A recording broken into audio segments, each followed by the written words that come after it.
Welcome to the Deep Dive. We've got the source material right here, excerpts from World's Best Airports 2025.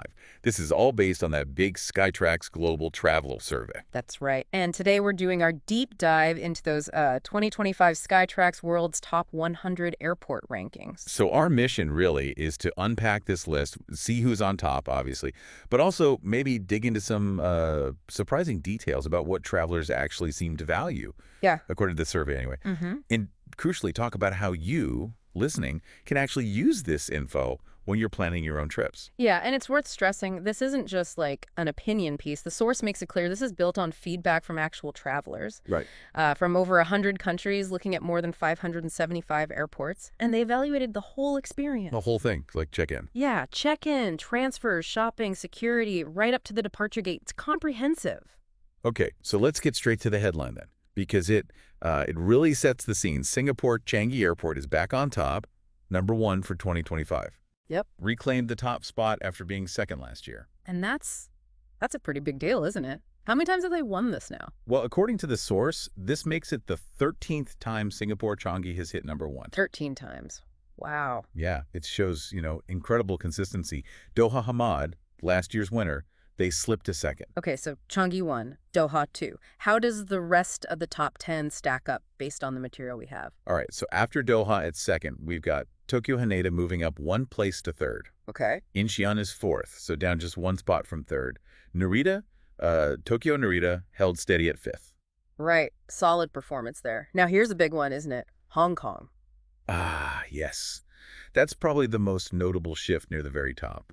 Hong Kong jumped significantly, Some more. from 11th last year all the way up to 6th place now. Wow, 11th to 6th. That's quite a climb. It really is. Mm. Rounding out the top 10, you've got Paris Charles de Gaulle at 7th. That's down one from 6th. Then Rome Fiumicino makes a really strong entrance into the top 10, climbing to 8th place. They were 12th before. Another big jump then. Rome cracking the top 10. Definitely. Then Munich is 9th, down slightly from 8th, and Zurich is 10th, also down one spot from 9th last year. So, okay, some shuffling, especially with Hong Kong and Rome moving up, but the very top players are mostly familiar names. But Changi reclaiming that top spot. Hmm. Let's dig into that a bit. What did the survey actually highlight? What pushed them back to #1? Well, the source specifically mentions Changi won several World's Best awards this year. They got World's Best Airport Dining, Okay, dining makes sense. World's Best Airport Toilets. Toilets. You might not think of that first, but clearly, based on this survey, it matters a lot to travelers. It absolutely does. It suggests those, well, seemingly smaller functional things are really key parts of the overall experience.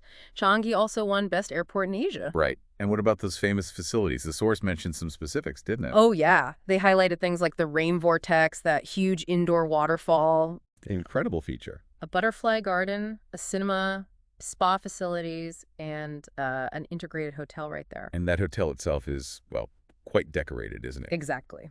The Crown Plaza Changi Airport, the source notes, has won World's Best Airport Hotel 10 times. 10 times. So that high level of quality, it seems, extends across the board beyond just the terminals themselves. It really suggests a focus on the entire passenger ecosystem, not just getting you to the plane. Okay, let's shift focus slightly. The source also pointed out a really strong trend geographically. Japan's airports. Yes, absolutely. Japan had a very, very strong showing in the rankings this year. The source lists 5 Japanese airports just in the top 25. 5 in the top 25. Which ones? Okay, so Tokyo Haneda was 3rd overall, Narita International at 5th, then Chubu Centrair International Airport at 17th, Okay. Kansai International Airport at 21st, and Fukuoka Airport came in at 23rd. That's really impressive density at the top, a testament to the quality across their network, I suppose. What about Haneda specifically? It was the highest ranked at #3. Did the source mention why? It did. Haneda picked up some specific awards, too. World's Best Domestic Airport, Makes sense, big domestic hub. World's Best Airport PRM and Accessibility Facilities. All right. Persons with reduced mobility, so a big recognition for their accessibility features. That's important. And also World's Cleanest Airport. The source said it got high praise from both domestic and international travelers for that. Best domestic, best accessibility, and cleanest. That paints a pretty clear picture of, well, A really well-run airport focused on passenger comfort and needs. Yeah, and it ties back to that broader point the source made about the rapid growth of Asian airports and the high standards being set in the region.